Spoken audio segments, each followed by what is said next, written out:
తెలంగాణ ప్రజలందరికీ నమస్కారం. మరి ఈరోజు ఒక నిరుద్యోగి ఈరోజు ఒక 3 అంశాలపైన మనము మాట్లాడుకుందాం. ఒకటి నిరుద్యోగులది, సెకండ్ ఈహెచ్ఎస్ కార్డులు రాక పడుతున్నటువంటి అవస్థలు, అంతేకాకుండా ఈరోజు ఔట్‌సోర్సింగ్ ఉద్యోగులు జీతాలు రాక ఏ విధంగా ఇబ్బంది పడుతుండ్రో ఈ సమస్యలపైన. ముఖ్యంగా మనము ముందుగా తీసుకుంటే మరొక నిరుద్యోగి నంబర్ 17 నిరుద్యోగి నిన్నటి దినాన అంటే మొన్నటి దినాన నిజామాబాద్ జిల్లాలో ఆత్మహత్య చేసుకోవడం జరిగింది. ఉద్యోగాలు రాక, నోటిఫికేషన్ లేక, ఎంబీఏ చదివి 27 సంవత్సరాలు. దయచేసి నేను మళ్ళా చెప్తున్నా, మనం పోరాడి నోటిఫికేషన్ తెచ్చుకుందాం. ఉద్యోగము ఒకవేళ అందరికీ లక్షల మందికి రాదు, కానీ మీ నాలెడ్జ్ కానీ దేనికి కానీ ఎక్కడికి పోదు. కాబట్టి ఈరోజు తల్లిదండ్రుల మీద భారం అవుతున్నాం, సమాజం మీద భారం అవుతున్నాం. ఎవరి పైన ఏం చేస్తున్నావు అని అడుగుతుండ్రు. చెప్పుకోలేని పరిస్థితిలో ఉన్నాం.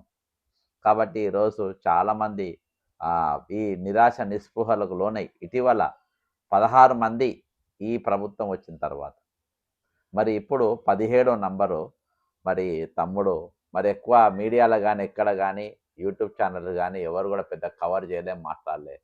ఇది ఉద్యోగం రాలేదని, ఇల్లు లేదని నిజామాబాద్ జిల్లాలో యువకుడి బలవన్ మరణం. ఎంబీఏ చదివినా ఉద్యోగం రాలేదని, సొంత ఊరిలో ఇల్లు లేదని మానసిక వేదనకు గురైన ఓ యువకుడు ఆత్మహత్యకు పాల్పడ్డాడు. ఈ ఘటన నిజామాబాద్ జిల్లా సిరికొండ మండలం గట్కోల్లో సోమవారం జరిగింది. గ్రామానికి చెందిన దొమ్మటి నితిన్ గౌడ్ 27 ఎంబీఏ పూర్తి చేశాడు. అయితే సరియైన ఉద్యోగం లభించలేదని, సొంత ఇల్లు కూడా లేదని గ్రామంలో తన సహచరులతో చెబుతూ బాధపడుతుండేవాడు. ఈ క్రమంలో సోమవారం ఉదయం గుడికి వెళ్తున్నానని ఇంట్లో చెప్పి సమీప అడవిలో చెట్టుకు ఉరివేసుకున్నాడు. మృతుడి తండ్రి ఫిర్యాదు మేరకు కేసు నమోదు చేసినట్లు ఎస్ఐ రామకృష్ణ గారు తెలిపారు.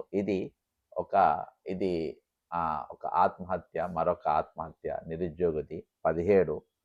అయితే ప్రభుత్వం మీరు ఆలోచన చేయాలి. ఈరోజు భరోసా కల్పించాలి, వాళ్ళ నమ్మకం కల్పించాలి. ఈరోజు గత సంవత్సరము అంటే ఉద్యోగం రాని వారికి మేము ఆదుకుంటామని చెప్పి రాజీవ్ యువ వికాసం అని చెప్పి ఒక పథకం తీసుకొచ్చారు. ఆ రాజీవ్ యువ వికాస పథకంలో దాదాపు కొన్ని లక్షల మంది అప్లికేషన్లు పెట్టుకున్నారు స్వయం ఉపాధి కోసం.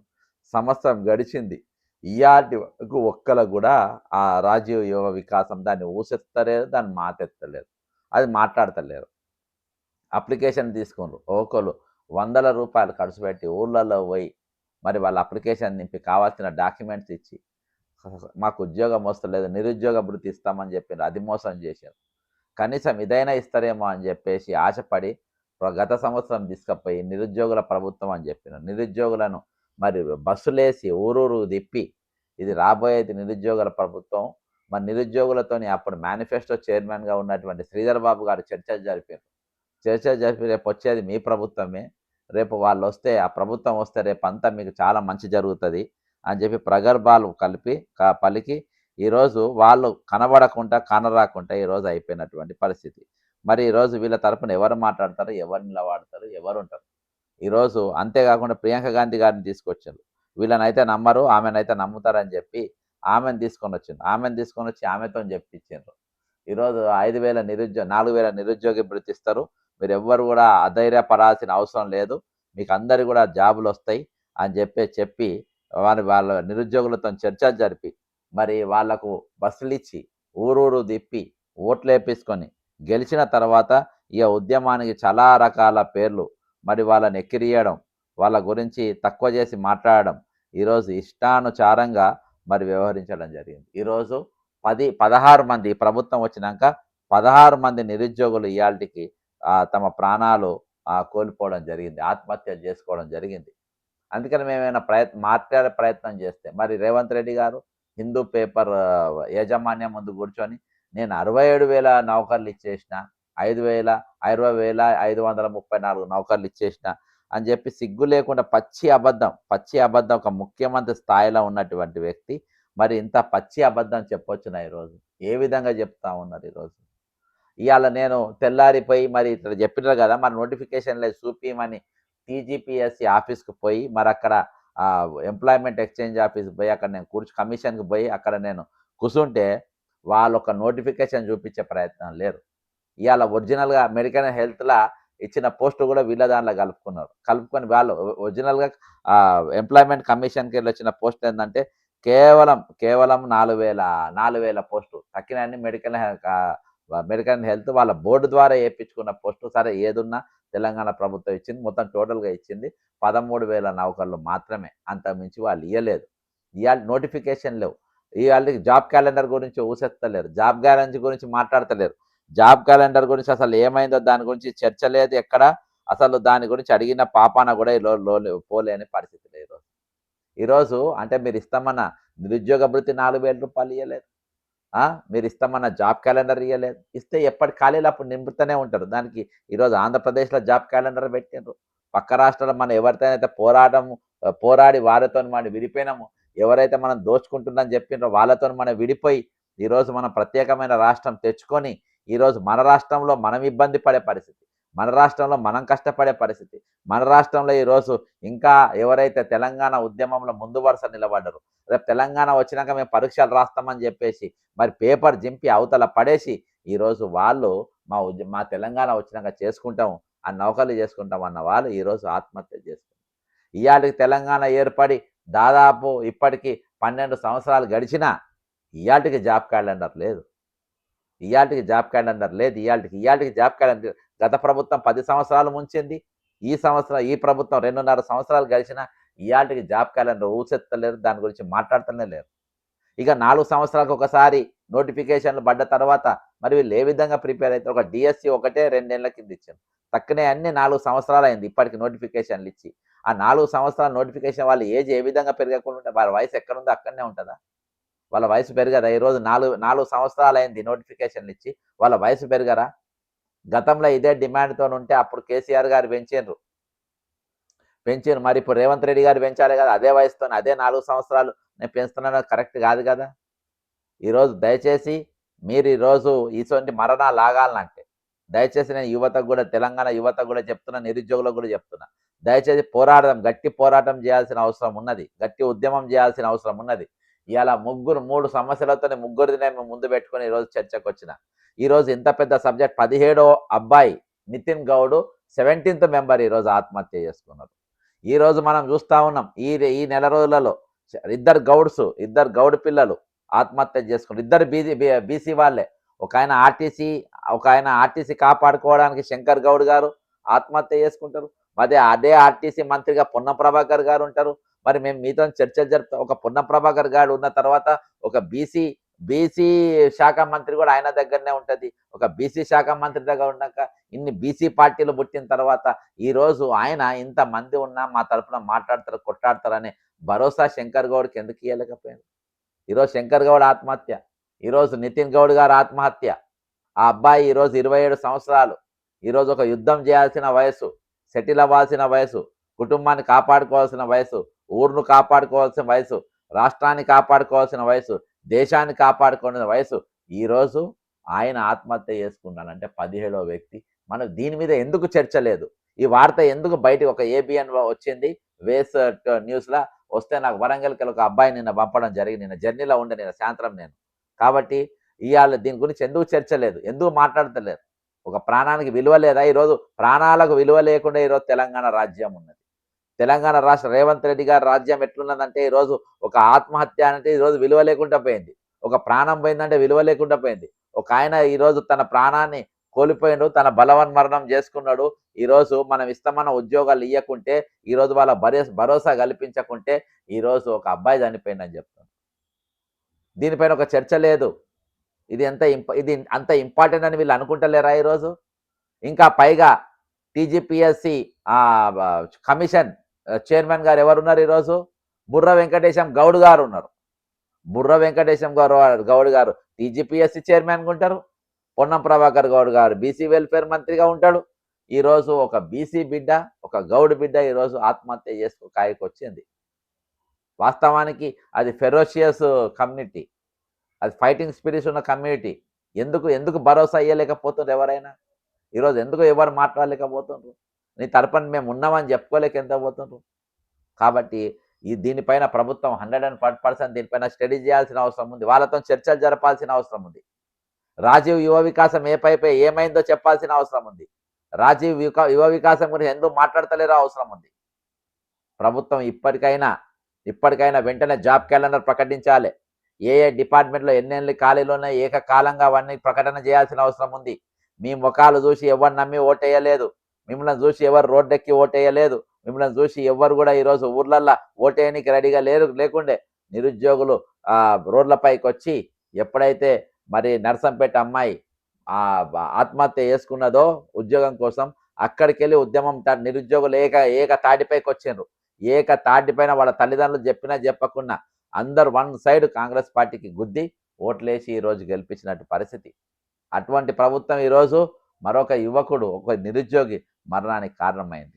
కాబట్టి ఇప్పటికైనా నేను ప్రభుత్వాన్ని విజ్ఞప్తి చేస్తున్నా, మీరు వాళ్ళ న్యాయమైన కోరికలు వెంటనే నింపండి.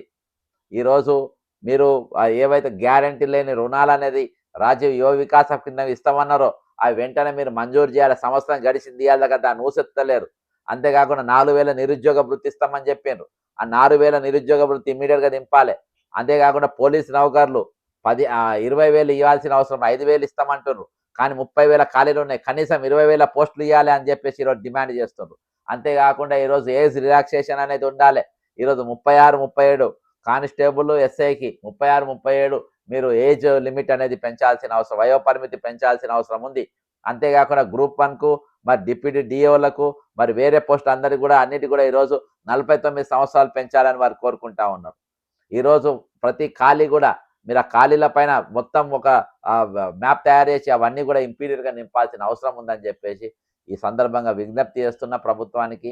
లేకుంటే వచ్చే రోజులలో ఒక పెద్ద తిరుగుబాటు అనేది జరుగుతుంది. ఇయాల్టి కూడా ఇంకా ప్రభుత్వానికి చూస్తూ ఉన్నారు. ఇంకో 2.5 సంవత్సరాలు ఉన్నాయి.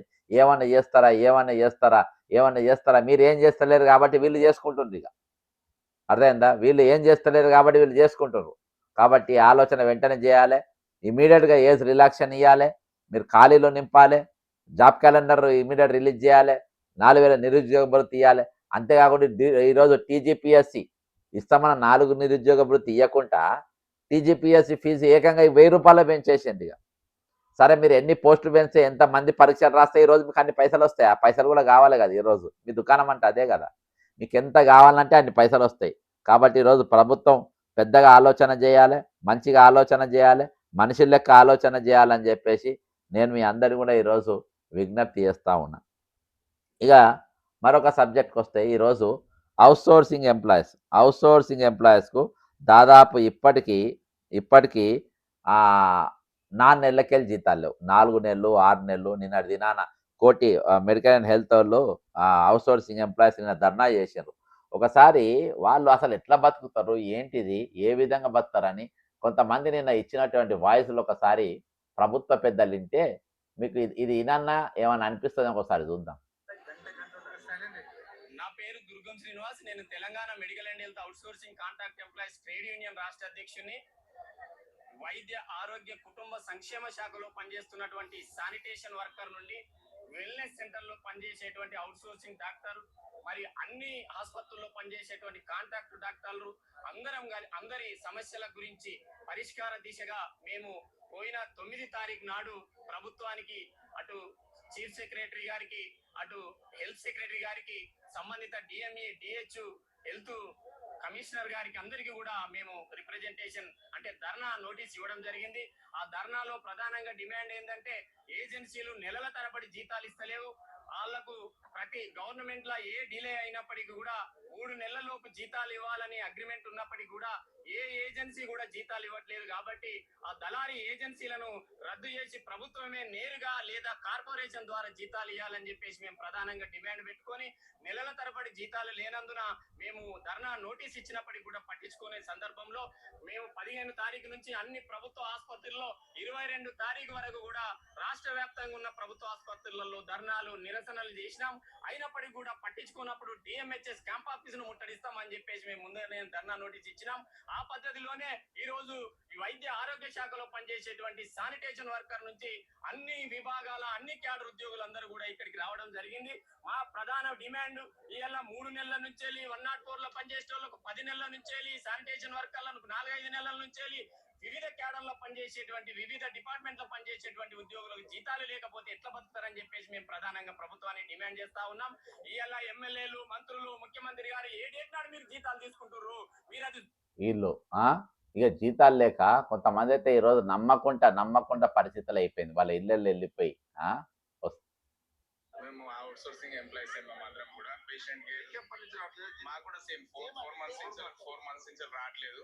ఇప్పుడు సమాజంలో ఎట్లా అయిపోయిందంటే ఏదైనా సరే మాకు ఏదైనా పోయి అడిగేదంటే మీరు దానిలో గవర్నమెంట్ సెక్టర్ లో పనిచేస్తాను అవుట్ సోర్సింగ్ ఎంప్లాయీస్ కదా అంటే అప్పించేటోడు కూడా భయపడతాడు. వీళ్ళకి తొందర రావురా బాబు, వీళ్ళకి పైసలు తొందరగా రావు కాబట్టి మీకు ఇవ్వడం కూడా కుదరదు అని చెప్పి ఈరోజు వాళ్ళకి అప్పులు కూడా ఇవ్వడానికి అప్పులు ఇచ్చే పరిస్థితి కూడా లేదు వీళ్ళకు. నేను ఉస్మానియా హాస్పిటల్లో స్టాఫ్ నర్స్ గా వర్క్ చేస్తున్నానండి. ఐసీయూ లివర్ ట్రాన్స్ప్లాంట్ ఐసీయూలో పనిచేస్తున్నాను గత 5 సంవత్సరాలుగా. అంటే నేను ఉస్మానియాలో చేపట్టి 7 years అవుతుంది. 5 months నుంచి జీతాలు లేవండి. 5 months నుంచి జీతాలు లేవు. మేము రెగ్యులర్ గా కంటిన్యూగా డ్యూటీకి వస్తున్నాము, రావట్లేదు. ఒక్క మంత్ పడ్డదండి, ఇంకా మిగిలిన అయితే బడ్జెట్ లేదని అంటున్నారు. కానీ ఇక్కడ మాత్రం బిల్లు ఉందని అంటున్నారు, కానీ మాకైతే ఇంతవరకు ఆ బిల్లు రాలేదు. నాకు ఒక అవుట్ సోర్సింగ్ ఎంప్లాయ్ ఒక మెసేజ్ పంపిణీ ఒకసారి వినండి. అది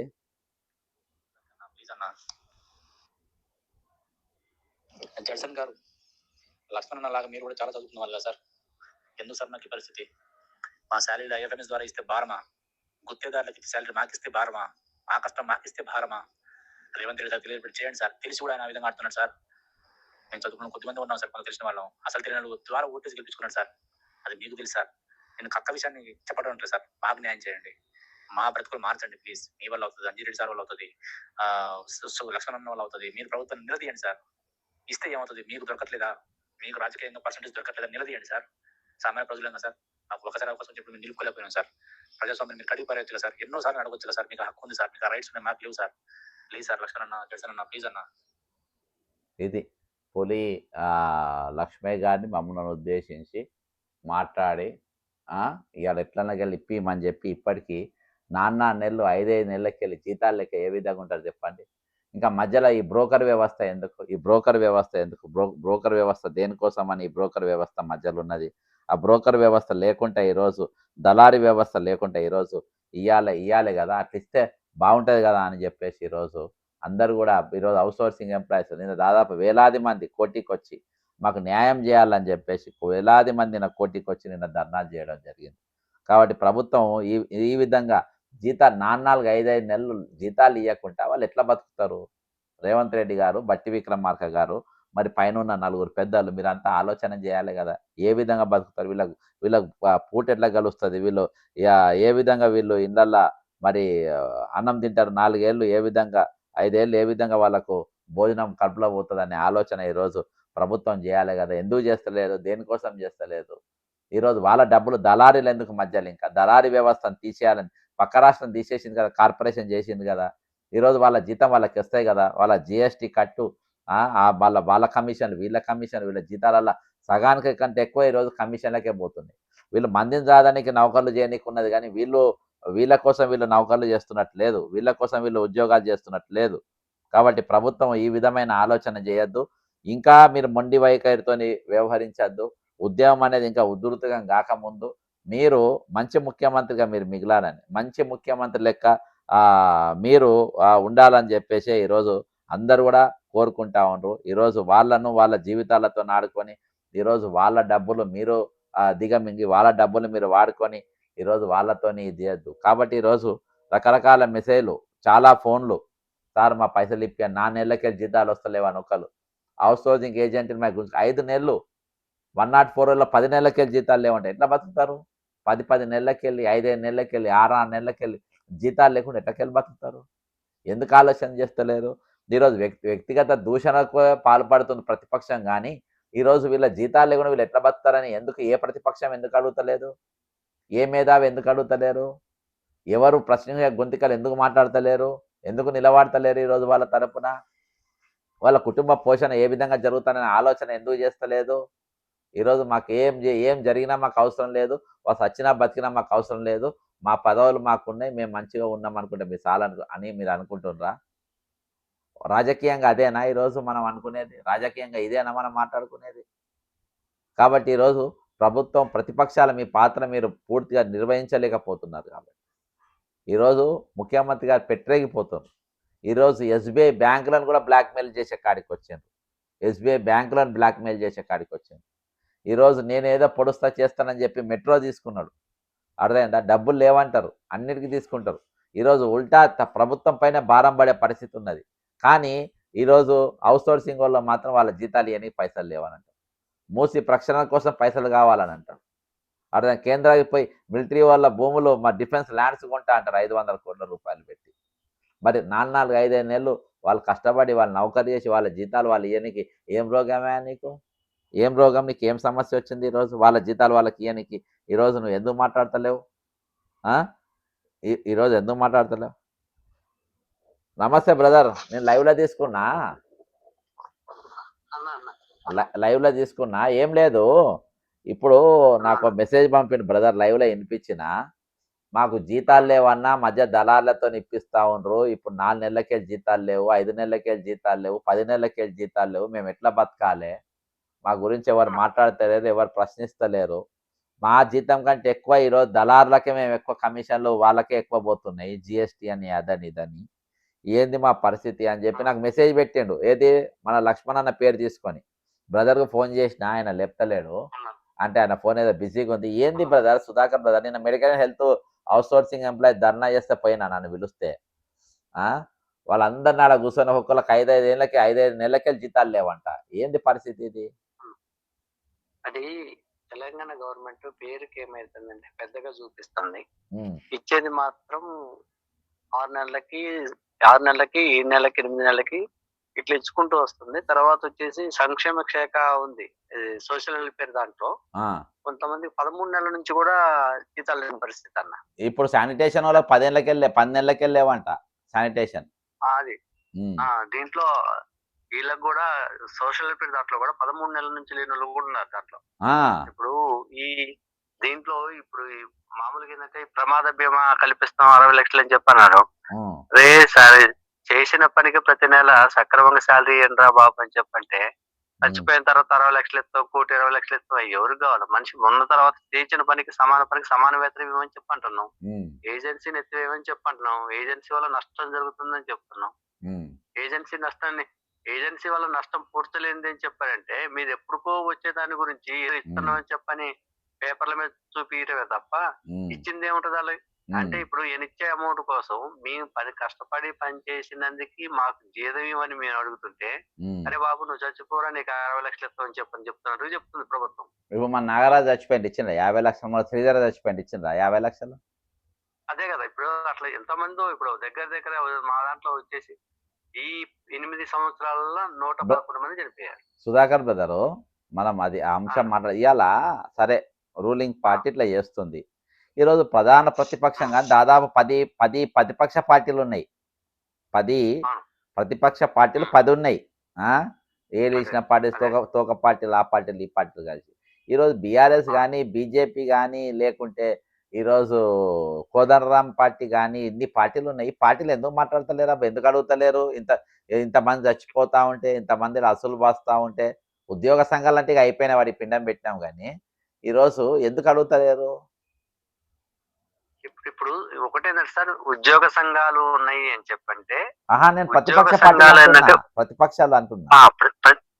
ప్రతిపక్ష పార్టీలు వచ్చేసి ఏంటంటే, ప్రతిపక్షం అంటే ప్రజాగొంతుకం ప్రశ్నించే తత్వం ఉన్నది ప్రతిపక్ష పార్టీ. ఆ ప్రతిపక్షం అనేది ఎంతసేపు సార్, ఎవరైనా సరే చూడండి, వాళ్ళకి అంతర్గత ఒప్పందాలతో ఉండి అది ప్రతిపక్షమా స్వపక్షమా అనేది వాళ్ళే నిర్ణయించుకొని, ఇప్పుడు ప్రశ్నించే గొంతుకు అనేది ప్రజల పక్షాన్ని లేదు. వాళ్ళ ఆస్తులను కాపాడుకోవడం కోసం, లేదంటే వాళ్ళ వ్యక్తిగతంగా ఉన్న లోపాయకారిక ఒప్పందాలతో పాటు ఈ ప్రతిపక్షము ప్రజాపక్ష ప్రభుత్వం రెండు విపక్ష స్వపక్షం అనేది లేకుండా ఏకపక్షంగా ఉంటున్నాయి అన్నమాట ఈ రెండు కూడా. ఏంటి సార్, ఇప్పుడు ఒక పెన్షనర్స్ ఉన్నారు సార్, పెన్షనర్స్ ఉన్నారు, పెన్షనర్స్ తరపున పోరాటం చేస్తున్నారు, మీరు చేస్తున్నారు, మీకు చాలా అభినందనలు. మనం ఒక సిచ్యువేషన్ గమనించాను, మీ అమ్మగారిది ఏదో సంవత్సరికం ఉందని చెప్పని, వర్ధంతి ఉందని చెప్పని కార్యక్రమం ఉండి కూడా మీరు ఎప్పుడు కూడా మీరు ప్రతిసారి కూడా అవుట్ సోర్సింగ్ వాళ్ళకి కానీ, కాంట్రాక్ట్ వాళ్ళు కానీ, పెన్షనర్స్ కానీ, ఆర్టీసీ వాళ్ళది కానీ ఎక్కడ సమ్మె జరిగినా కూడా, ఏ రకమైన ఇబ్బంది వచ్చినా కూడా అన్నా అంటే నేను ఉన్నానని చెప్పని వెళ్ళే మనస్తత్వం మీది. అటువంటి వారు మొన్న లాస్ట్ వరకు కూడా ఉండి ఆ కూర్చొని ఉండి, ఎప్పుడైనా కానీ మీరు ఒక మీటింగ్ స్టార్ట్ అయినా మిమ్మల్ని ఎక్కడికైనా పిలిస్తే స్టార్టింగ్ లో అందరికంటే ముందు వస్తారు, మీటింగ్ అయిపోయిన తర్వాత అందరికంటే లాస్ట్ వెళ్తారు. అట్లా మీరు ప్రతిపక్షంలో ఉన్నా లేకుండా మీరు ప్రజలే ఒక పక్షంగా భావించి ప్రజలతో పాటు మీరు ఉంటున్నారు. కానీ వీళ్ళు ప్రతిపక్షం అనే ఏమైతుందంటే సార్, వాళ్ళు ఎంతసేపటికి ఓట్లు కావాల్సింది, ఓట్లు టైం వచ్చినప్పుడు ప్రతిపక్షం బయటకు వచ్చింది, ఓట్లు కావాలన్నప్పుడు ప్రతిపక్షం బయటకు వచ్చి వాళ్ళ సీట్లు ఎక్కిస్తే, వాళ్ళ సీట్లు ఎక్కాలంటే ఓట్లు కావాలి కదా. అప్పుడు ఏమైంది, మేము గుర్తుకు వస్తాం. అప్పుడు ఒక కొత్త నినాదం ఎత్తుకుంటున్నారు వీళ్ళు. కొత్త నినాదం ఎత్తుకుని ఏమైతుందంటే, మీకు మీరు మా పక్షాన్ని ఉండండి, మీకు మేము ఇచ్చేస్తాం అని చెప్పుకుంటున్నారు తప్ప ఏకపక్షంగా ఉండి ఒక విధానం తర్వాత దాని విధానం ప్రతిపక్షం లేదు. విద్యార్థి సంఘాలు ఉన్నాయి, విద్యార్థి సంఘాలు కూడా ఇప్పుడు అదే విధంగా ఉంది. ఏఎస్ఎఫ్ అయింది, పీడిఎస్ అయింది, ఐఏఎస్ఎఫ్ వీళ్ళు ఎవరైనా సరే, ఏ సంఘం విద్యార్థి సంఘాలు కానీ, ఏ పార్టీకి ప్రతి అనుకూలంగా ఉండే సంఘాలు ఏమైనా కూడా విద్యార్థుల తరఫున ఎక్కడా కూడా పోరాటం చేస్తున్నట్టు లేదు. మీరు విద్యార్థుల గురించి మీరు పోరాటం చేస్తున్న టైంలో అప్పుడు మళ్ళీ బయటకు వస్తుంటారు. ఇప్పుడు మీరు చేస్తున్న ప్రతి పనికి కూడా సార్ చాలా అభినందన సార్ మీరు చేస్తే. ఇప్పుడు చెప్పు. మొన్న పెన్షనర్స్ మేము చూసాం సార్. ఆర్టీసీ వాళ్ళు ఆర్టీసీ వాళ్ళంటే ఎంత ఏజ్ ఉంటుంది సార్, రిటైర్ ఎంప్లాయీస్ వాళ్ళు. ఆర్టీసీ అయితే ఎవరైతే పెన్షనర్స్ అంటే రిటైర్ ఎంప్లాయీస్, రిటైర్ ఎంప్లాయీస్ వాళ్ళు ఏమన్నా ఏంది చిన్నపిల్లల శాస్త్రాలు చేసేటోళ్ళు కాదు కదా. వాళ్ళు ఉద్యోగం చేసి రిటైర్ అయ్యి ఒక పిల్లలకి ఒక బాధ్యతగా ఉండే పౌరులుగా వాళ్ళు వాళ్ళు శాంతియుత ధర్నా చేస్తున్న దానికి కూడా మిమ్మల్ని ఇన్వైట్ చేస్తే మిమ్మల్ని పోనీకోకుండా ప్రభుత్వం ఏం చేస్తుంది, మీరు పోతే లోపాయకారిక ఒప్పందాలన్నీ బయటకు వస్తాయి, అప్పుడు ఇబ్బంది జరిగింది అని తోటి మిమ్మల్ని ఇంటికాడ గృహ నిర్బంధం చేయడం కోసం పోలీసులు పంపించింది. ఇట్లా ప్రశ్నించే సుధాకర్ బ్రదర్, ఇప్పుడు మనకు ఇప్పుడు ఇది రావాలంటే ఏం చేయాలి మనం? ఇప్పుడు ఈ అవుట్ సోర్సింగ్ ఎంప్లాయ్ జీతాలు రావాలంటే మనం ఏం పోరాటం చేయాలి? ఏజెన్సీ వ్యవస్థ రద్దు కావాలన్నా, కార్పొరేషన్ రావాలన్నా, అంటే మన పులి లక్ష్మయ్య గారు మీరు బాగా గట్టిగా చేస్తున్నారు, కానీ ఉద్యమం ఇంకా గట్టిగా చేయాల్సిన అవసరం ఉందని నా అభిప్రాయం. దానికి మరి మీరేమంటారు? సార్, దీన్ని గట్టిగా చేయాలి. ప్రతిరోజు కూడా ఏంటి అంటే ప్రతి ఎంప్లాయీ కూడా ఖచ్చితంగా ఇది ఒక డెడ్ లైన్ పెట్టుకొని ఆ డెడ్ లైన్ నెరవేరేంత వరకు కూడా అందరూ నల్లబ్యాడ్జీలు ధరించి ఒక వంటవార్పు కార్యక్రమం తెలంగాణ కోసం రెండో దశ ఉద్యమం అయితే జరిగిందో అదే విధంగా ధర్నా కలెక్టర్ ఆఫీసుల దగ్గర ధర్నా చౌకులు కూర్చోవాలి, వంట వార్పులు చేయాలి. ఇంకోటి ఏంటంటే ఇప్పుడు మనం చేసే లైవ్ ఎవరు చూసినా చూడకుండా ఇంటెలిజెన్స్ వాళ్ళు చూస్తారు, గవర్నమెంట్ చూస్తుంది. మనకేం ఇబ్బంది ఉన్నది అనేది కింద కామెంట్ పెట్టాలి కదా, కనీసం కామెంట్ అనే పెట్టాలి కదా. అవును సార్, కనీసం కామెంట్ కింద కామెంట్ పెట్టాలి, మన ఇబ్బంది ఏంది, మనం ఏడ పని చేస్తున్నాం, ఇంతమంది నాకు ఫోన్లు చేస్తారు, నా మెసేజ్లు చేస్తారు. కనీసము దీని కింద కామెంట్ పెడితే అరే ప్రభుత్వానికి అరే ఇంత సీరియస్గా ఉంది. ఇప్పుడు అసలు మన ఇష్యూ మాట్లాడే ఛానల్సే లేవు, మాట్లాడిన వాళ్ళు ఏదన్నా ఇది చేయాలి కదా. కనీసం కామెంట్ ఏది చేయకుండా కామెంట్ అన్న పెడితే కొంచెం ప్రభుత్వం అరే ఏదైతే పోయేటట్టుగా ఉందన్న భయం ఉంటుంది. అదే ఇంకోటి ఏంటంటే సార్, ఇప్పుడు మేము ప్రభుత్వానికి ఒకటే నిర్వహిస్తున్నాం, ఎప్పుడు చెప్పినా ఒకటే చెప్తున్నాం. ఇప్పుడు ఏజెన్సీ వల్ల మాకు జరిగే నష్టం చెప్తున్నాం, కొన్ని మీకు జరిగే లాభం చెప్పండి. ఏజెన్సీ వల్ల మాకు నష్టం, వాళ్ళ లాభం ఉన్నదే కదా అబ్బా, వాళ్ళ లాభం మనమే చెప్పొచ్చు, ఏమున్నది అలా కమిషన్ వస్తే సగానికి ఎక్కువ జీతము. ఇప్పుడు ఒక కొంతమంది అధికారులకు ఇందులో 22 crores per year అని చెప్పని కొంత సమాచారం వచ్చింది.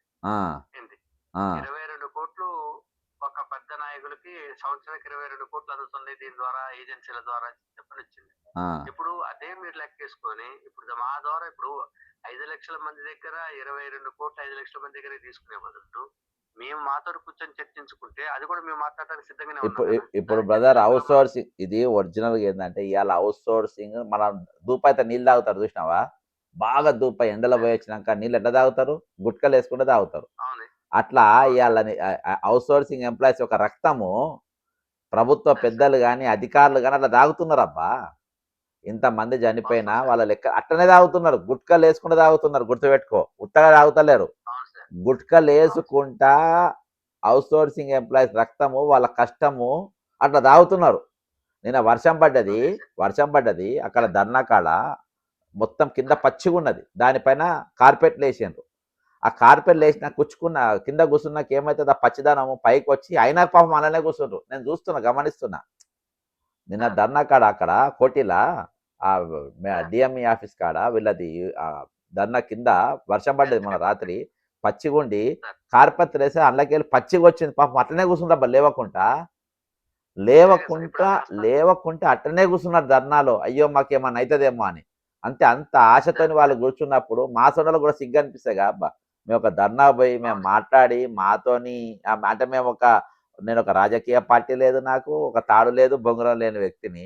నాకే ఇంత సిగ్గు అనిపిస్తుంది. వాళ్ళకు మేము ఒక ప్రోగ్రాం పోయి వాళ్ళకి మేము పైసలు ఇప్పించలేనప్పుడు అసొంటిది వాళ్ళ శ్రమతోని మీరు ఎంజాయ్ చేసుకుంటా మీకు సిగ్గు శరం అనిపించాలిగా జరేమన్నా. సిగ్గు శరం అనేది ఉండాలి కదా. అది ప్రభుత్వానికి అది లేకనే కదా సార్ ఇంతకాలం వచ్చి మేము చేసేది. ఇంతకాలం నుంచి 2006 నుంచి 2026 కంటే 26 సంవత్సరాల పాటు ఏకపక్షంగా ఒకే నిర్ణయం తీసుకొచ్చేస్తుంటే, గతంలో కేసీఆర్ గారు అదే నిర్ణయాలు తీసుకున్నారు, ఇప్పుడు రేవంత్ రెడ్డి గారు అదే సుధాకర్ గారు మీరు మళ్ళీ మీటింగ్ లో మాట్లాడుకోండి. ఈ డోస్ వీళ్ళకి సరిపోదు, అర్థమైందా? వీళ్ళకి ఎక్స్ట్రా డోస్ కావాలి. ఎక్స్ట్రా డోస్ వీళ్ళని ఎట్లయితే వీళ్ళకి సెట్ అవుతారో మీరు ఆలోచన చేసుకోండి ఒకసారి, గట్టిగా ఆలోచన చేసుకొని జర ఉద్యమం ఉధృతం చేయండి. Okay, right, good night right. ఇది అవుట్ సోర్సింగ్. నల్లా నీళ్ళు ఎండాకాలంలో బాగా దూపైన ఎట్లా తాగుతారో అట్లా ఈ అవుట్ సోర్సింగ్ ఉద్యోగుల యొక్క రక్తం అట్లా తాగుతున్న పరిస్థితి. ఇక మరో అంశం మనం ఈరోజు పోతే, ఈరోజు మరి ఈహెచ్ఎస్ కార్డులు ఎందుకు సీరియస్ అంశం అంటే, ఈరోజు ఒక దేవేందర్ రెడ్డి గారు వరంగల్ ఎస్ఐగా పనిచేసి రిటైర్డ్ అయ్యారు. 2024లో రిటైర్డ్ అయ్యారు. ఆయన బెనిఫిట్స్ రాలేదు. అయితే మొన్న 1వ తారీఖు ఆయనకు ఆల్రెడీ బైపాస్ సర్జరీ అయింది వరంగల్లో. దేవేందర్ రెడ్డి గారు ఎస్ఐ సంథింగ్, నిన్న వాళ్ళ భార్య ఫోన్ చేసి ఉండే వాళ్ళ మిస్సెస్. అయితే ఆయన రిటైర్డ్ అయ్యిండు. రిటైర్డ్ అయినాక ఆయనకి ఇవ్వాల్సిన డబ్బులు పూర్తి స్థాయిలో జరగలే. 1, 2 ఇచ్చిండ్రు, 5, 10, 15 లక్షలు రావచ్చు, మొత్తం 40-45 లక్షల దాకా రావాలి యావరేజ్గా. ఈరోజు హెల్త్ కార్డు అయితే వీళ్ళకి హెడ్ కార్డు కూడా పనిచేస్తలేవు. బైపాస్ సర్జరీ అయింది, ఎమర్జెన్సీ వచ్చింది, బాడీ అంతా నీరు పట్టింది, ఆయన తీసుకొని వచ్చి యశోద హాస్పిటల్ వస్తుంది. డీజీపీ గారు మీకే చెప్తున్నా, డీజీపీ గారికి, తెలంగాణ డీజీపీకి, ఎందుకంటే అంటే నన్ను అరెస్ట్ చేపిస్తారు కదా, డీజీపీ గారికి, సిపి గారికి, ఐపీఎస్లు అందరికీ, పెద్ద పోలీస్ శాఖలో ఉన్న పెద్ద తలకాయలందరికీ చెప్తున్నా, మీరు ఏమన్నా అనుకోండి, మీరు ఏమైనా చేసుకోండి, ఇవాళ మీకే ఈ వీడియో చూసే ఇంటెలిజెన్స్ ఎస్బీఓలు మీరు దయచేసి డీజీపీ గారికి పంపండి. ఇది నేను కూడా ట్విట్టర్లో పెడతా. దేవేందర్ రెడ్డి గారికి డబ్బులు రాక ఆయన ఒళ్ళంతా ఈరోజు నీరు వచ్చేసింది, బాడీ నీరు వస్తే ఎమర్జెన్సీగా తీసుకొని యశోదాకి తీసుకొచ్చిండ్రు. Serious condition. ఎందుకు తీసుకొచ్చిండ్రు? లేకుంటే వాళ్ళు అక్కడ వరంగల్ ఎంజిఎంలో ఎన్నో అడ్మిట్ అయ్యేటోళ్ళు. ఈరోజు ఇక్కడికి ఎందుకు తీసుకొచ్చినంటే, ఆయనకు మన 1వ తారీఖు రోజు మన పెన్షన్లకి వెళ్ళి ఈహెచ్ఎస్ 1.5 అనే జీతంలోకి వెళ్ళి కట్ అయిందట. జీతం కట్ అయిందనంటే ఇక పాలసీ స్టార్ట్ అయినట్టేగా తెల్లారికి వెళ్ళి. కాబట్టి జీతం కట్ అయినట్టే, 1.5% కట్ అయిందే, తెల్లారికి వెళ్ళి నీవు you are eligible for EHS స్కీమ్కు మీరు ఎలిజిబుల్ అయినట్టు అర్థం. ఇక దానికి నేను ఎలిజిబుల్ అవుతాను అనుకోని పాపం ఆయన వచ్చేసిండు. ఇప్పుడు దావకాలో అడ్మిట్ అయ్యిండు. ఇక్కడ హాస్పిటల్ ఉన్నాడు. ఇప్పుడు ఇవాటికి ఆయనకు డబ్బులు రాలేదు. ఆయనకు ఈహెచ్ఎస్ తీరా అక్కడ పోయి అడ్మిట్ అయిన తర్వాత మీరు పనిచేయదని చెప్తున్నారట. మరి ఎట్లా ట్రీట్మెంట్ అవుతుంది, ఎట్లా చేస్తుంది? పాపం ఆడి మనిషి ఏం చేయగలుగుతుంది? ఎవరెవరికని ఫోన్లు చేయగలుగుతుంది? ఎక్కడికి వెళ్ళి వస్తుంది? ఈరోజు ప్రభుత్వం ఆలోచన చేయాలి కదా. ఒకవేళ కార్డు రాకుంటే మరి మీరు ఏ విధంగా డబ్బులు కట్ చేసుకున్నారు? మీరు స్టార్ట్ అయినాక డబ్బులు కట్ చేసుకోవాలా? ముందే డబ్బులు ఏ విధంగా కట్ చేసుకుంటారు మీరు? మీరు ఏ విధంగా కట్ చేసుకుంటారు? ఎవరు మాట్లాడాలి ఇప్పుడు ఆయనతోని? మరి అది లేనప్పుడు మీరు ఎందుకు కట్ చేసుకోవాలి? ఇవాళ నడిచేది ఈహెచ్ఎస్ పేరు మీద 101% దందా. ఇంకొక కేసు, మూర్తి గారు ఉన్నారు, మనం ఎప్పుడు మాట్లాడుతుంటాం. మూర్తి గారికి ఎస్ఐ ఆయన నెట్టి పోలీస్ డిపార్ట్మెంటే మాట్లాడతాను. ఎందుకన్నా తెల్లారులేస్తే పోలీసులు ఫాలో అవుతారు, ఎక్కడికి పోతే అక్కడ పోతే లాస్ట్ నేను ఫిజియోథెరపీ పోతే ఫిజియోథెరపీ కాడ బయటకు పెట్టారు, కాడ కూర్చొని ఉన్నారు.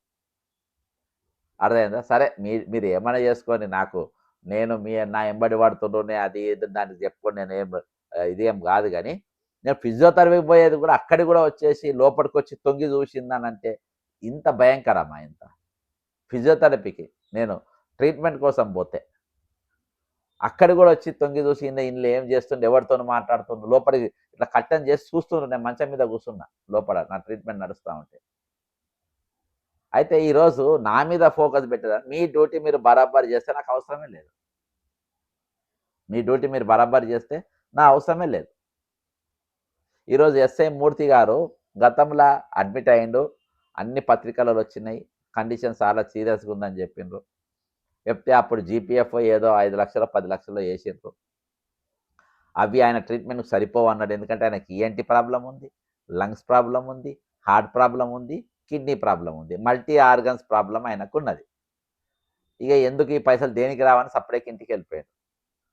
ఆయన హెల్త్ మొన్న 1వ తారీఖులో ఆయనకు కూడా కట్ అయింది, ఆయనకు కూడా ఈహెచ్ఎస్ కట్ అయింది. ఇక నాకు కూడా వర్తిస్తాయి కదా. ఆయన కండిషన్ కూడా కొంచెం దెబ్బతిన్నది. దెబ్బతింటే మేఘాల మీద ఇలా దవాఖాన పోయాడు. రేపు పొద్దుగాల పోతున్నా యశోద కాడికి పోయి వాళ్ళ పరిస్థితి ఏందో తెలుసుకొని పరామర్శించే ప్రయత్నం చేస్తా. అయితే అక్కడికి వెళ్ళిపోయింది ఆయన.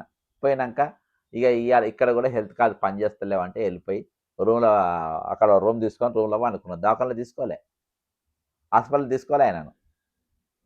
అర్థమైందా? తీసుకోకుంటే వెళ్ళిపోయాడు. నాకు తెలిసిన 2 కేసులు, నాకు వచ్చిన 2 ఫోన్లు, నేను 2 ఇష్యూలు ఈరోజు హెల్త్ పైసలు వాళ్ళకి కట్ అయిపోయి ఈరోజు వాళ్ళు పరుస్తున్న ఇబ్బంది గురించి నేను చెప్తున్నా. దవాఖానలో అడ్మిట్ అయినారు, ఇంకోటి మేము మూర్తి గారిని మేము అడ్మిట్ చేసుకోమంటే ఆయన పోయి అక్కడ ఒక రూమ్ తీసుకొని ఆ రూమ్లో ఉన్నాడు. రేపు పొద్దుగాల ఇక రాత్రి ఎందుకు కండిషన్ సీరియస్ అయింది, అక్కడికి వెళ్ళి వచ్చిండు.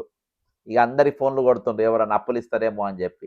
నాకు కూడా ఫోన్ కొట్టిండు, సార్ నా ఈహెచ్ఎస్ కట్ అయిందని నేను వచ్చిన, తీరా చూస్తే మీకు ఈహెచ్ఎస్ లేదు అని చెప్పాను. మరి ఈ 1.5% ఎక్కడి పోయినాయి?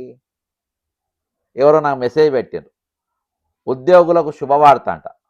ఉద్యోగులకు శుభవార్త, మీకు 50,000 మందితో మీటింగ్ పెడతారంట. రేవంత్ రెడ్డి గారు డైరెక్ట్ మీకే చెప్తున్నా, 50,000 మందితో మీటింగ్ పెడతారంట ఉద్యోగులకు. వాళ్లకు ఆ మీటింగ్లో హెల్త్ కార్డు ఇస్తాడంట.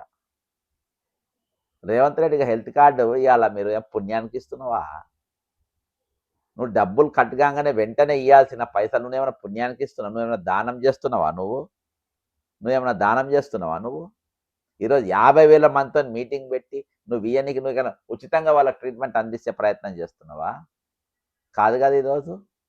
ఈరోజు వాళ్ళు దాచిపెట్టుకున్న పైసలు ఆల్రెడీ ఒక నెల తినేసిన, ఈ నెల పనిచేస్తలేనంటే ఈ నెల డబ్బులు నువ్వు తిన్నట్టే, ఈ నెల డబ్బులు నువ్వు తిన్నట్టే. మరి ఆ డబ్బులంతా ఎటు పోయినట్టు? ఈరోజు ఆ పైసలన్నీ ఎక్కడికి పోయినట్టు? ఆ పైసలన్నీ ఆ డబ్బంతా ఎవరు దిగమింగినట్టు? అర్థమైందా? అంటే ఈరోజు మీరు ఇష్టానుసారంగా ఈరోజు రిటైర్డ్ అయిన పైసలేమో అడిగే పైసలు డిఏలు కానీ పిఆర్సీలు కానీ రిటైర్మెంట్ బెనిఫిట్స్ కానీ అదే రోజు ఇవ్వాల్సింది, లేకుండా నెలకో 2 నెలలకో ఇవ్వాల్సింది ఈరోజు 2 ఏళ్ళు గడిచినా ఇయ్యరు. 5 పిఆర్సీ 5 డిఏలు ఇయ్యరు, పిఆర్సీ ఇయ్యరు. ఈరోజు ఇది హెల్త్ కార్డు ఎవడో అడిగినట్టు ఎవడో దన్నా, అలా నీకు లాభం ఉంది కాబట్టి. ఈరోజు ఒక్కొక్కరి ఇంట్లో ఇది ఒక పెద్ద దందా. ఈహెచ్ఎస్ ఇది బిగ్ మాఫియా, అదే పెద్ద స్కామ్ ఇది. ఇవాళ అండర్టేకింగ్ లేకుండా ఎట్లా కట్ చేసుకుంటావా నువ్వు నా జీతంలోకి వెళ్ళి? ఇవాళ దాదాపు ఒక 10% భార్యాభర్తలు ఇద్దరు జాబ్ చేస్తారు. భర్తకు ఉంటుంది ఇవ్వచ్చు, ఇద్దరి దగ్గర ఎట్లా కట్ చేసుకుంటావు? ఒక దాంట్లో భార్య భర్త వాళ్ళ ఫ్యామిలీకి ఉంటారు కదా, కనీసం ఇద్దరని ఉంటారు కదా, ఇద్దరి దగ్గర ఎట్లా కట్ చేసుకుంటావు? మరి మీకు అవసరమా లేదా? మీరు అండర్టేకింగ్ ఈమని తీసుకోవాలి కదా. ఈ కుబేర్ పుణ్యానికి దొరికింది. రామకృష్ణారావు సందీప్ కుమార్ సుల్తాన్ అని చెప్పిండు, అందరి జీతాలు కోత పెట్టిండ్రు. ఇవాళ దవాఖానల కాడికి పోతే వాళ్ళ ట్రీట్మెంట్ లేవు. ఈ స్కామ్ కాకుంటే ఏంది? వాళ్ళ డబ్బులు నువ్వు ఏ విధంగా దొబ్బుక తింటావు, ఏ విధంగా దోచుకొని తింటావు? మళ్ళీ ఈ కార్డు ఒక నెల మీ డబ్బులు దొబ్బుక తిని ఫస్ట్ మంత్ పైసలు తినేసి నెక్స్ట్ మంత్ ఫస్ట్ మళ్ళీ కట్ అవుతాయి. ఇప్పుడు నువ్వు 50,000 మందితో హెల్త్ కార్డు ఈయన ఫ్రీగా ఇచ్చినట్టు, పుణ్యానికి ఇచ్చినట్టు. వాళ్ళ పైసలు వాళ్ళ కాక ఇంకా మీకు పైసలు మిగులుతాయి రేవంత్ రెడ్డి. అర్థమైందా? దాదాపు ఒక 25-30 లక్షల మంది జీతాలలోకి వెళ్ళి 1.5 కట్ చేసుకొని దాదాపు 4-5 వేల కోట్ల రూపాయలు ఈరోజు ప్రభుత్వానికి వస్తాయి. 1,000-1,500 కోట్లు నువ్వు ఈహెచ్ఎస్ కింద కడతావు, మిగతా పైసలు నీకు మిగులుతాయి ఇంట్లో. ఇంకా దాదాపు ఒక 3,000 కోట్లు నీకు మిగులుతాయి. అంటే ఇంట్లో నీకు ప్రభుత్వ ప్రజలు, ఉద్యోగులు, రిటైర్డ్ ఉద్యోగులు, పెన్షనర్లు వీళ్ళంతా నీకు పుణ్యానికి ఇస్తున్నట్ట, లేకుంటే వాళ్ళకి ఇస్తున్నట్ట? ఈరోజు ఇవి ఉద్యోగ సంఘాలు అడిగాయి. 207 సంఘాలు, 270 సంఘమ్స్ ఉంటాయి. ఏ సంఘం కూడా ఇది అడగదు. ఎందుకు అడగదు? ఇది దేనికోసం అడగరు? కాబట్టి ఇది జరుగుతున్నటువంటి దందా, ఇది జరుగుతున్నటువంటి మోసం ఈరోజు తెలంగాణలో. ఈరోజు ఉద్యోగులు ఈరోజు కార్డు పైసలు కట్టయినాక మాకు ట్రీట్మెంట్ అంత పోలీసులు పడుతున్నావు. ఇద్దరు కూడా నేను పోలీస్ డిపార్ట్మెంట్ గురించి చెప్తున్నా. నన్ను ఆపేటప్పుడు, నేను ధర్నా చేసేటప్పుడు కానీ, లేకుంటే ప్రశ్నించేటప్పుడు కానీ, నన్ను ఆపేటప్పుడు పోలీసులు నువ్వు చెప్తున్నా, ఫస్ట్ మీరు ఆలోచించుకోవాలి. మేము వీళ్ళకి న్యాయం ఎవరితోనైతే నన్ను అరెస్ట్ చేపిస్తాం వాళ్ళకు నువ్వు న్యాయం చేసినవా లేదా? వాళ్ళను నువ్వు ఆదుకున్నవా లేదా? వాళ్ళ పైసలు వాళ్ళకి ఇచ్చిందా లేదా? అర్థమైందా? ఈరోజు అవన్నీ ఇచ్చిన తర్వాత మీరు అప్పుడు నన్ను పట్టుకోవాలి. అరే లేని పబ్లిక్ను బట్కాయిస్తుండు, జనాన్ని ఇది చేస్తుండు, ఎగేస్తుండు అని చెప్పి అప్పుడు నన్ను మీరు పట్టుకోవాలి. అసలు మీరు చేసేటి అన్ని తప్పులు. ఆ తప్పుల గురించి ఎవడు మాట్లాడినప్పుడు, ఒక బీజేపీ మాట్లాడది, బీఆర్ఎస్ మాట్లాడది, ఎల్లయ్య మాట్లాడు, మల్లయ్య మాట్లాడు, పోషయ్య మాట్లాడు, ఆ రాముడు మాట్లాడు, ఈ రాముడు మాట్లాడు, కోదండరాముడు మాట్లాడు, దేశం కోసం ధర్మం కోసం అనే పార్టీ అది మాట్లాడి, ఎవరు మాట్లాడినప్పుడు నేను మాట్లాడడానికి ముందుకు వచ్చిన. వాళ్ళందరూ మాట్లాడితే నేను మాట్లాడాల్సిన అవసరం లేదు. ప్రభుత్వం తన పని తాను పారదర్శకంగా చేసి బకాయిలు లేకుండా కనీసం వాళ్ళ వైద్యమని అందించేటట్టు చేస్తే అది కూడా మాకు అవసరం లేదు. 99 మంది రిటైర్డ్ ఉద్యోగులు మరణించారు. ఇవాటికి వాళ్ళ పైసలు ఇవ్వలేదు. ఈరోజు ఉద్యోగంలో ఉన్నానన్న ఎవరైనా చూస్తే 4 రూపాయలు ఇస్తారు. రిటైర్డ్ అయిన చూసి ఎవడప్పిస్తాడు? వీళ్ళ బెనిఫిట్స్ రాలేదని తెలుసు, వచ్చే సగం జీతం అని తెలుసు, 1,00,000 రోగాలు ఉంటాయని తెలుసు. వీళ్ళకి నేను అప్పేందుకు ఇవ్వాలని వాడు అప్పియలేని ముడితే అదే పరిస్థితి. రాజులో కూర్చొని ఫోన్లు కొడుతూ ఉన్నాడు అందరికీ. ఎంతుంటే అంతి, ఎంతుంటే అంతి, ఎంతుంటే అంతి. ఎందుకంటే పరిస్థితి రోజు దిగజారుతుంది. ఆరోగ్య పరిస్థితి, ట్రీట్మెంట్ ఆయన యశోలు తప్ప వేరే తక్కువ చేసుకునేటట్లు లేదు, వేరే పరిస్థితి లేరు. కాబట్టి ఈరోజు ఇన్ని తీర్ల మీరు ఇంతమందిని ఆడిపోసుకుంటా 3 అంశాల గురించి ఈరోజు మాట్లాడే పరిస్థితి నేను వచ్చిందనంటే ఎటుపోతుంది? Where are the opposition parties. ఈరోజు ఒకడు కులం పెట్టుకొని ఒక పార్టీ, మతం పెట్టుకొని ఒక పార్టీ. అరే అన్ని మతాలు అన్ని కులాలు ఇక్కడ ఏడుస్తున్నాయిరా బాబు. అందరు ఇక్కడ ఈ సమస్యలతోని జీతాలు లేక, వైద్యం అందక, ఉద్యోగాలు లేక అందరూ ఇన్ని ఇబ్బందులు పడుతూ ఉంటే ఒక ఆయన మీటింగ్ పెడతాడు, మా మీటింగ్కు ఓసీలు ఎవరు రావద్దు, రెడ్లు రావద్దు, వెలుమలు రావద్దు, బ్రాహ్మణులు రావద్దు, కోమటులు రావద్దు, ఎవరు రావద్దు, బీసీలు మాత్రం రావాలి, వస్తే ఎస్సీలు కూడా రావచ్చు. ఇప్పుడు ఇందులో దగా పడ్డోళ్ళల్లా ఇవాళ నిన్నటి దినాన మన నితిన్ గౌడ్ 20 ఏళ్ళ అబ్బాయి, ఒక బీసీ అబ్బాయి నిజామాబాద్లో ఉద్యోగం వస్తుందని మరణించిండు. మరి ఈరోజు ఎవరు మా మీటింగ్కి ఎవరు రావద్దన్నాడు. మరి ఆయన పోయిన దగ్గర పోయి పరామర్శించిన ఆయనను. శంకర్ గౌడ్ గారు మరణించారు. రాష్ట్రం యుద్ధం చేస్తామన్నాడు. మళ్ళా వాళ్ళ ఇంటికి పోయి పలకరించి మాట్లాడినావా? ఈశ్వరాచారి నేను ఆఫీస్ ముందు తగలపోయి మాట్లాడినావా? ఈరోజు అవుట్సోర్సింగ్ ఎంప్లాయీ జీతాలు రానోళ్ళు 90% బీసీలు, పోయి మాట్లాడినావా? రిటైర్డ్ అయిన వాళ్ళు ఇయాల్టికి ఉన్నోళ్ళు దాదాపు 90% పైసలు రానోళ్ళు 90% బీసీలు, ఎస్సీలు, బీసీలు, పోయి మాట్లాడినావా? 99 మంది రిటైర్డ్ ఉద్యోగులు మరణించారు. ఇయాల్టికి 99 మంది రిటైర్డ్ ఉద్యోగులు మరణించారు. అందులో మరణించిన వారు 90% ఎస్సీ, బీసీలే. పోయి పరామర్శించినవా? వీళ్ళందరూ రాను. ఇదంతా రాజకీయం కోసము, ఓట్ పోలరైజేషన్ కోసము, జనాన్ని ఎగేయనికి కోసము ఈరోజు ఇటువంటి డైలాగులు కొడుతూ ఉంటారు. ఈరోజు మానవత్వం అనేది ఇంపార్టెంట్. మనిషి దేవేందర్ రెడ్డి గారు ఇప్పుడు దవాఖానలో ఉన్న మూర్తి గారు, వాళ్ళు ఎవరు, ఎక్కడి, వాళ్ళ ముఖాలు నాకు తెలుసా? వాళ్ళని చూసినా నేను? ఇలా మనము రోడ్డెక్కినప్పుడు, మన రాజకీయాలను దిగినప్పుడు, లేకుంటే మనము ఒక యాక్టివిటిస్ట్గా ఉన్నప్పుడు క్యాస్ట్ చూడొద్దు, కలర్ చూడొద్దు, రిలీజియన్ చూడొద్దు, ప్రాంతం చూడొద్దు, ఏది చూడొద్దు. మానవత్వంతో మాట్లాడాలి. అది పదవి ఉన్నా లేకున్నా వాళ్ళకు నాయకత్వ లక్షణాలు ఉన్నట్టు మీ అందరికి చెప్తున్నా. మీకు బుద్ధి చెప్తున్నా, గడ్డి పెడుతున్నా, దయచేసి చెప్తున్నా. ఈరోజు ఒకళ్ళ పైన ఇష్యూస్ పైన మాట్లాడు. నేను ఈ మధ్యలో వ్యక్తిగతమైన ఇష్యూస్ పర్సన్స్ పైన నేను అటాకింగ్ ఒక పవన్ కళ్యాణ్ తప్ప నేను వేరే చేయలే. అది కూడా ఒక ప్రొఫెసర్ అని దానికి మాట్లాడినాను కాబట్టి, ఆ ఒక రౌండ్ టేబుల్ పెట్టింది కాబట్టి పోయినా నేను అంతే. అన్ని నా సబ్జెక్ట్స్ తప్ప వేరేదేమి ఉండదు. అది కూడా నేను పోవద్దు. ఈరోజు ఇష్యూ ఇంపార్టెంట్. మనిషి ఒక ఇష్యూతో కష్టపడుతున్న దాంట్లో అది ఇంపార్టెంట్. ఖచ్చితంగా ఈ అంశం పైన ప్రభుత్వం చాలా సీరియస్ ఆలోచన చేయాలి. మేము చాలా సీరియస్గా ఆలోచన చేస్తున్నాం. మీరు ఎన్ని చేసినా, ఎన్ని ఒత్తిళ్ళు చేసినా, ఏది చేసినా నాది ఎక్కడ కూడా ఏదున్నా ట్రాన్స్పరెంట్గా మాట్లాడే ప్రయత్నం చేస్తాను. ఎందుకంటే ఇక్కడ ప్రాణాలతో ముడిపడి ఉన్నది.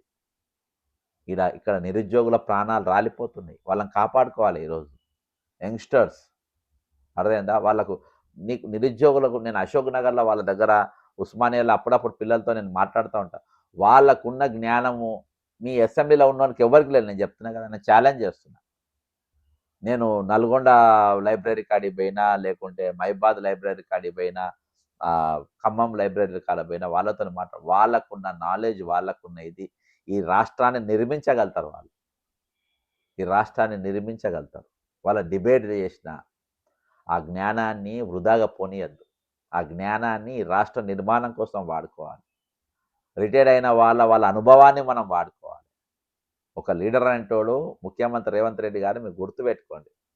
మీ అందరికీ ఈరోజు 40 లక్షల మంది నిరుద్యోగులు ఈ తెలంగాణలో ఉన్నారు.